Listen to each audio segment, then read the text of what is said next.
IUPAC red case तो आपको याद होगा, उसमें आज ममता बनर्जी को जोर का झटका लगा क्योंकि आज आईपैक रेड केस में सुप्रीम कोर्ट का आदेश आया है। केंद्रीय एजेंसियों को चुनावी कार्यक्रम में दखल का अधिकार नहीं और पुलिस को भी फटकार लगाई गई है। नमस्कार, आप देख रहे हैं न्यूज 18 का डिजिटल प्लेटफॉर्म और मैं हूं आपके साथ श्रुति श्रीवास्तव। कोलकाता में आईपैक के खिलाफ हुई ईडी रेड से उठे विवाद में आज यानी कि 15 जनवरी को सुप्रीम कोर्ट में सुनवाई हुई।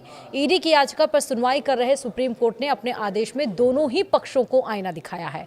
कोर्ट ने कहा है कि केंद्रीय एजेंसियों को किसी भी पार्टी के चुनाव कार्यक्रम में दखल देने का अधिकार नहीं है, लेकिन वो अवैध गतिविधियों पर एक्शन ले सकती है, जबकि केंद्रीय एजेंसियों की जांच में राज्य सरकार या पुलिस के हस्तक्षेप पर भी कोर्ट ने कड़ा रुख अपनाया है। सुप्रीम कोर्ट ने स्पष्ट कहा है कि एक राज्य की एजेंसी या पुलिस को इस तरह की गतिविधि करने की छूट नहीं दी जा सकती है।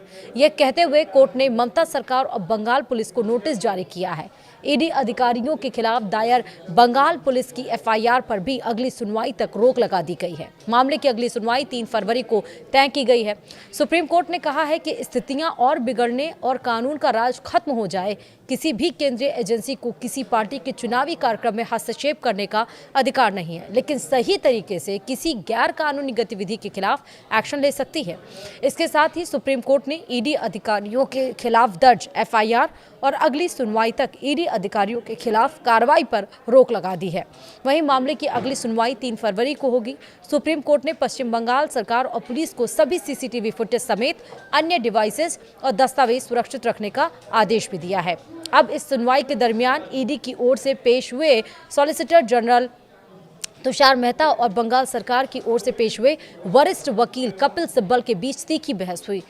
एसजी ने ममता बनर्जी पर फाइलें चोरी करने का आरोप लगाया तो सिब्बल ने सवाल किया कि चुनाव से पहले ईडी आईपैक क्यों गई। वहीं अब आपको बताते हैं कि सुनवाई के दरमियान किसने क्या क्या कहा है। दरअसल न्यायमूर्ति प्रशांत कुमार मिश्रा और न्यायमूर्ति विपुल पंचोली की पीठ में सुनवाई के दरमियान प्रवर्तन निदेशालय यानी ईडी ने गुरुवार को यानी कि 15 जनवरी को सुप्रीम कोर्ट को बताया कि आईपैक ऑफिस और उसके चीफ के घर पर जांच और सर्च ऑपरेशन में पश्चिम बंगाल सरकार का दखल और रुकावट, जिसमें मुख्यमंत्री ममता बनर्जी भी शामिल हैं, बहुत चौंकाने वाला पैटर्न दिखाता है। वहीं ईडी की ओर से पेश सॉलिसिटर जनरल तुषार मेहता ने कहा कि यह बहुत ही शॉकिंग घटना है। मुख्यमंत्री खुद पहुंची गई, जहां छापा पड़ा वहां जांच में व्यवधान डाला। राज्य पुलिस ने राजनीतिक सदस्यों के तरीके से काम किया। वहीं एसजी ने यानी कि सॉलिसिटर जनरल तुषार मेहता ने कहा कि पीएमएलए की धारा 17 के तहत ईडी की ओर से कार्रवाई की जा रही थी और इसे जानबूझकर प्रभावित किया गया। वहीं एसजी मेहता ने कहा कि यह एक चौंकाने वाला पैटर्न दिखाता है जब कोई वैधानिक प्राधिकरण अपना कार्य कर रहा होता है।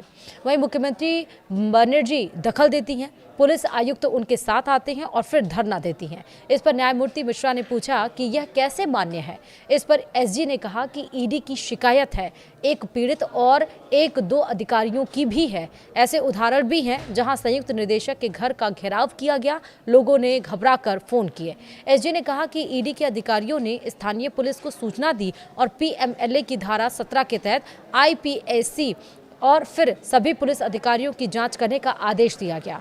उन्होंने ये भी कहा कि मुख्यमंत्री ममता बनर्जी ने सारी फाइलें जब्त कर ली, यह चोरी है। उन्होंने एक ईडी अधिकारी का फोन भी ले लिया है। इससे ऐसे कृत्यों को बढ़ावा मिलेगा और केंद्रीय बलों का मनोबल गिरेगा। वहीं एसजी ने कहा कि राज्य सरकार को लगेगा कि वे घुसपैठ कर चोरी कर सकते हैं और फिर धरना दे सकते हैं।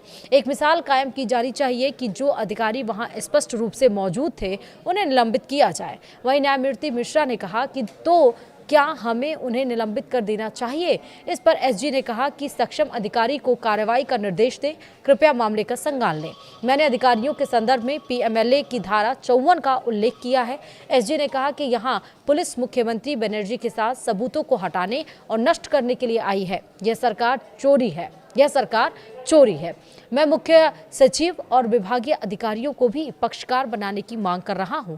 इससे पहले सीबीआई अधिकारी गए थे और इस अदालत ने चिट फंड घोटाले की न्यायिक जांच की थी। वहीं सीबीआई अधिकारियों को गिरफ्तार कर पुलिस स्टेशन ले जाया गया था, तब भी मुख्यमंत्री ने धरना दिया था। वहीं एसजी ने कहा कि इसके बाद हमने हाई कोर्ट का रुख किया। अब देखिए क्या होता है जब भीड़ तंत्र लोकतंत्र पर हावी हो जाता है। देखिए हाई कोर्ट की जज ने अपने आदेश में क्या टिप्पणी की है। इसमें बड़ी संख्या में वकीलों के इकट्ठा होकर हंगामा करने का जिक्र है। उन्होंने ये भी कहा कि अदालत का माहौल सुनवाई के लिए अनुकूल नहीं था। एसजी ने कहा कि इसके लिए बाकायदा मैसेज किया गया था। इसमें कहा गया कि कोर्ट को जंतर मंतर में तब्दील कर दो, यानी भारी भीड़ लाओ। वहीं एसजी ने कहा कि मैं वहां था। मैं आपको बताता हूं कि इस पर वरिष्ठ अधिवक्ता कपिल सिब्बल ने कहा कि मैं भी वहां था। न्यायमूर्ति मिश्रा ने बीच में बोलते हुए कहा कि कम से कम यहाँ हंगामा मत कीजिए। एसजी ने कहा कि मैंने वहाँ के विधि विभाग की व्हाट्सएप चैट रिकॉर्ड कर रखी है। ये सभी पार्टी के कानूनी प्रकोष्ठ के निर्देश पर की गई थी, इसलिए यह निर्दोषिता नहीं थी, यह जानबूझकर किया गया था। संदेश में लिखा है कि आज गेट नंबर पर सभा है। इस पर न्यायमूर्ति मिश्रा ने पूछा कि क्या वह जंतर मंतर था। एसजी ने कहा कि हाँ, अदालत को जंतर मंतर में बदल दिया गया था। उन्होंने उन सदस्यों के लिए बस और परिवहन की व्यवस्था भी की थी। उच्च न्यायालय ने आदेश पारित किया कि केवल वकील ही अदालत में प्रवेश करेंगे और सुनवाई का सीधा प्रसारण किया जाएगा। वहीं कपिल सिब्बल ने कहा कि यहां जानकारी की कलरिंग की जा रही है। सिब्बल ने कहा कि ऐसा दोबारा नहीं होगा। कल सुनवाई हुई थी। अगर यह अदालत इस मामले की सुनवाई करती है तो आपको यह मान लेना होगा कि हाईकोर्ट इसकी सुनवाई नहीं कर सकता। और इस पर जस्टिस मिश्रा ने कहा कि हमारे मुंह में अपने शब्द मत डालिए, अनुमान मत लगाइए। वहीं सिब्बल ने कहा कि इसकी सुनवाई हाईकोर्ट में होनी चाहिए। अनुच्छेद 226 के तहत उसे अधिकार क्षेत्र प्राप्त है। यही व्यवस्था है। वे समानांतर कार्यवाही कर रहे हैं। वहीं वरिष्ठ अधिवक्ता सिंघवी ने कहा कि अभिषेक मनु सिंघवी की हम बात कर रहे हैं। सिंघवी ने कहा कि बिना किसी हंगामे की ईडी ने कल सुनवाई स्थगित करने का अनुरोध किया था। सिब्बल ने कहा कि पश्चिम बंगाल में चुनाव का जिम्मा पैक के पास है। वहीं पार्टी ने 2021 में आईपीएसी के साथ एक औपचारिक अनुबंध किया था। हमारा मानना है कि ईडी को इसकी जानकारी है। जस्टिस मिश्रा ने कहा कि पश्चिम बंगाल में चुनाव आईपैक द्वारा करवाए जाते हैं या चुनाव आयोग द्वारा। वहीं सिब्बल ने कहा कि आईपैक के पास कई तरह के आंकड़े रखे जाते हैं। जब वे वहां गए थे तो उन्हें पता था कि पार्टी से संबंधित कई आंकड़े वहां मौजूद होंगे। चुनाव के बीच में वहां जाने की क्या जरूरत थी, ये भी सवाल आया। तो कोयला घोटाले में आखिरी बयान 24 फरवरी 2024 को दर्ज किया गया था। तब से वे क्या कर रहे थे। वहीं सिब्बल ने कहा कि अगर आपको जानकारी मिल गई तो हम चुनाव कैसे लड़ेंगे। अध्यक्ष को जाने का अधिकार था। अगर हम वीडियो दिखाएंगे तो झूठ साबित हो जाएंगे। हम भी बेहद परेशान हैं। ईडी को पार्टी कार्यालय के उस हिस्से में क्यों जाना चाहिए जहां सारी जानकारी मौजूद है। वहीं सिब्बल बीएनएसएस की धारा 105 का हवाला दिया गया। सिब्बल ने कहा कि मुख्यमंत्री द्वारा सभी उपकरण जब्त करने का आरोप झूठा है। यह उनके अपने पंचनामा से प्रमाणित है। यह सिर्फ पूर्वाग्रह पैदा करने के लिए किया जा रहा है। वहीं सिब्बल ने कहा कि 12:05 तक कोई जब्ती नहीं हुई। प्रतीक जैन के लैपटॉप में चुनाव से संबंधित सभी जानकारी थी। उन्होंने लैपटॉप और अपना निजी आईफोन लिया, बस इतना ही, कोई बाधा नहीं थी। और इस पर ईडी के हस्ताक्षर है। याचिका में कही गई बातें पंचनामा के विपरीत है। आईपीएसी यानी कि आईपैक के पास पार्टी सामग्री थी, इसलिए ईडी वहां गई थी।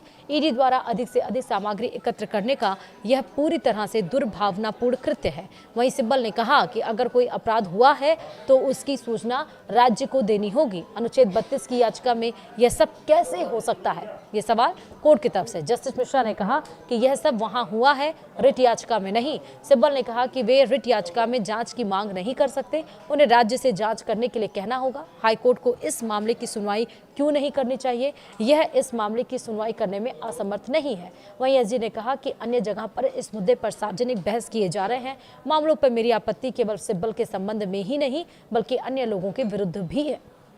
सिब्बल ने कहा कि मेरे विद्वान मित्र को कोई आपत्ति नहीं होनी चाहिए क्योंकि वे जानते हैं कि यह कानून नहीं है। वही निर्णय सार्वजनिक संपत्ति है, इस पर चर्चा की जा सकती है। एसजी ने कहा कि यहाँ एक कहानी गढ़ी जा रही है राज्य और डीजीपी की ओर से। सिंघवी ने कहा कि हमें इस याचिका की स्वीकार्यता पर गंभीर आपत्ति है। यदि नोटिस जारी किया जाता है तो यह स्पष्ट किया जाना चाहिए कि यह हमारी स्वीकार्यता संबंधी आपत्ति के अधीन है। वहीं ईडी को केवल असाधारण परिस्थितियों में ही प्रवेश की अनुमति है जहां वस्तुतः कोई उपाय ना हो। मैं फोरम शॉपिंग का भी विरोध करता हूं। तो यानी कि एक तरफ से दोनों तरफ से फटकार लगी है। एक तो एफआईआर जो दर्ज करने की बात आई थी उस पर रोक लगा दी गई है और वहीं कोर्ट ने जो केंद्रीय एजेंसियां हैं उनको भी फटकार लगाई है। फिलहाल इसी के साथ इस वीडियो में इतना ही। नमस्कार।